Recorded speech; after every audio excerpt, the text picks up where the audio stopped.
Ce matin, direction Borobudur, j'ai trop bien dormi hier. Juste qu'il y a des moments où la chambre a été mal isolée.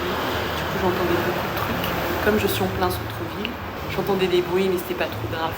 Le guide est venu me chercher à 7h du matin à l'hôtel. J'étais allée changer de l'argent puisque en Indonésie, il y a plein d'endroits qui ne prennent que le cash. Direction Borobudur, qui est le plus grand temple bouddhiste du monde. On prend une navette parce que l'espace est énorme.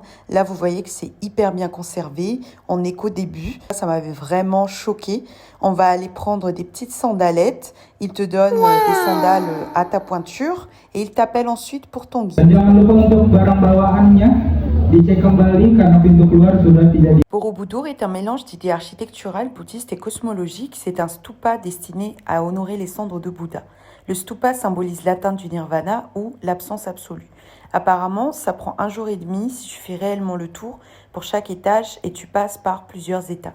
Évidemment, on a pris le chemin le plus court, mais la dernière partie n'était pas accessible par respect pour les moines. Apparemment, je suis venue au pire mois car c'est la saison des pluies, mais honnêtement, l'alternance du soleil et de la pluie ne m'a pas gênée. Je fais une petite pause dans un restaurant, je prends des brochettes au poulet avec une sauce arachide et du riz. C'était trop bon. On dirait un jour différent tellement il a plu. Cette fois, visite du temple Prambanan, le plus grand temple au monde dédié au dieu hindou Shiva le destructeur. Tout le monde se rend au temple central, puis peu font le tour vers les autres, alors que c'est trop stylé et tu peux faire une bonne petite marche. Donc je reste que autour et puis je me dis, vas-y, c'est très bien.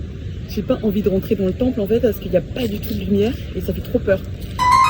De ralentir les premiers jours, le guide me ramène et je me commande des nouilles sur l'application Gojek avant de prendre mon bus de nuit. Le bus est venu me récupérer à un market, c'est vraiment comme à Mada, un repas est offert à un stationnement et allez, 8 heures de route, on se dit jour 3.